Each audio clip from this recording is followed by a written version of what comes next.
Ça y est, Kylian Mbappé a ouvert son compteur en Liga et au Santiago Bernabéu, le Real Madrid s'est imposé 2 buts à 0. Il y a eu une réaction des Madrilènes. On revient sur ce match avec notre revue de presse matinale. C'est parti, il est apparu à la une de Marca. Mbappé lance sa Liga après une passe géniale de Valverde. Il a ensuite marqué un deuxième but sur penalty. Le Français a débloqué le match. Mbappé ya está aquí, il est là, titre As. Le Français débloque le match en marquant un but de numéro 9 après une passe décisive du talon de Valverde. Le Real part en trêve internationale avec 4 points de retard sur le FC Barcelone. Petit point classement d'ailleurs après 4 matchs, seul le Barça a fait le 4 sur 4, personne d'autre n'a fait mieux que 8 points d'ailleurs après 4 journées hors Barça bien sûr. Deux Madrilènes se retrouvent aussi dans le 11 type de cette quatrième journée de la Liga, concoctée par Marca, Fede Valverde bien évidemment et Kylian Mbappé. Mbappé rompe el tiempo, il s'arrête, il arrive à temps, le Français marque et Valverde mène le Real Madrid, titre Marca. Une talonnade splendide du numéro 8 et le but de Kylian Mbappé ont décanté un match équilibré contre le Real Betis qui menaçait de créer la surprise. Ceballos a été correct et Brahim Diaz fonctionne comme un stimulant, un déclencheur. Dans Marca toujours, c'est toute une libération pour le Real Madrid. Le club soigne beaucoup de blessures avec cette victoire balsamique.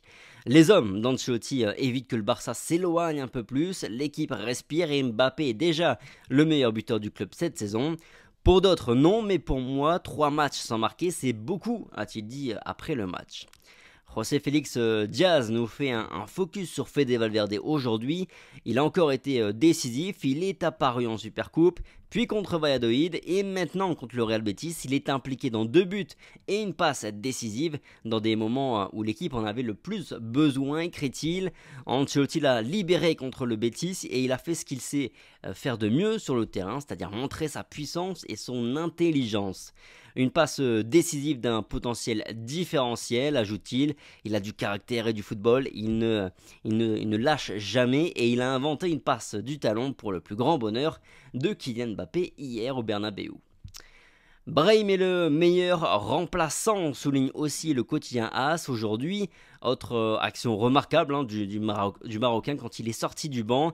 Si Valverde est de loin le meilleur joueur du Real Madrid en ce début de saison, Brahim est le meilleur remplaçant, écrit le journal. L'énergie, l'audace, la verticalité et l'enthousiasme qu'il imprime lors de ses entrées en jeu permettent au Real Madrid de se sortir de situations difficiles encore hier puisqu'il marque le deuxième but. Enfin, il amène le deuxième but avec cette accélération, cette percussion et cette passe pour Vinicius qui mène au penalty. Donc oui, il a encore contribué à ce deuxième but qui est le but du break et qui fait grand bien.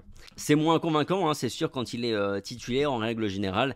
Mais moi je le disais l'autre jour, Brahim Diaz doit entrer à tous les matchs, sans exception, parce qu'il apporte de la fraîcheur 9 fois sur 10 et vraiment un gros coup de boost à l'attaque madrilène.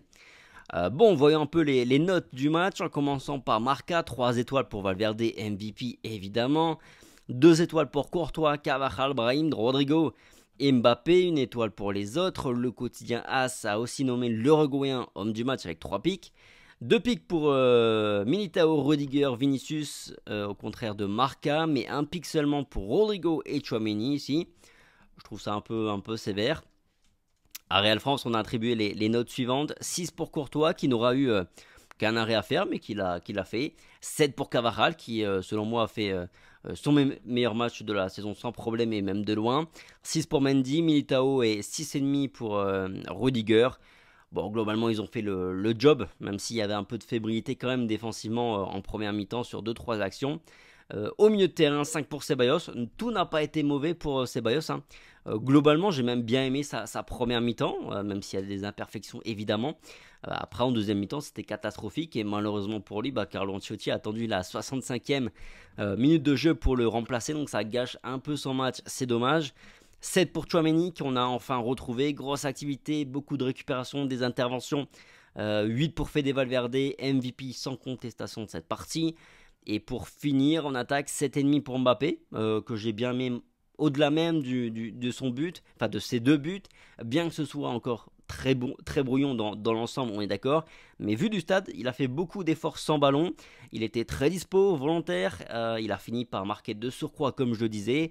Bref, c'est parfait. Espérons que ça le libère d'un poids parce que oui, on le sent quand même très tendu, sous pression. Espérons que la donne change après ce doublé.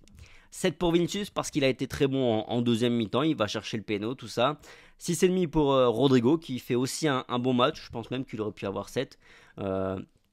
Il est entré très fort dans son match, c'était le meilleur je pense sur la première demi-heure avec Rodrigo. Après il était un peu moins en vue on va dire d'un point de vue percussion, mais utile intelligemment dans cette partie, dans le jeu. En conclusion, on a vu un meilleur Real Madrid, mais pas encore un bon Real Madrid quand même, faut être lucide. Et c'est normal, on va pas passer non plus de rien à tout, du cata au sensationnel. Faut être cohérent, mais dans les attitudes, l'engagement, là on a vu ce qu'on veut et ce qu'on doit voir à tous les matchs, à chaque week-end. L'animation offensive reste aussi un peu brouillonne, c'est normal là aussi. Mais j'ai vu plus de cohérence dans les déplacements, il y avait de la permutation toujours, surtout entre Mbappé et Vinicius, mais surtout en première période. Mais c'était mieux contrôlé, je trouve. Ça s'est pas marché dessus du tout dans cette partie. Rodrigo est resté beaucoup plus à droite, Vinicius beaucoup plus à gauche globalement quand même. À confirmer, mais on a fait un vrai pas en avant que je trouve après cette partie. Bref, voilà pour la revue de presse du jour de Real France. Merci à tous pour la fidélité, le petit like, le petit partage. Merci spécialement à ceux qui étaient là hier sur le débrief en direct. Pour la première fois, on a passé les 1000 viewers, spectateurs en direct pendant le débrief. C'est exceptionnel, on s'y attendait pas tellement, mais c'est vraiment une très bonne surprise. Bref, merci vraiment du soutien. Passez une bonne journée, une bonne semaine. Prenez soin de vous, puis on se dit évidemment à très vite sur Real France. Allez, ciao.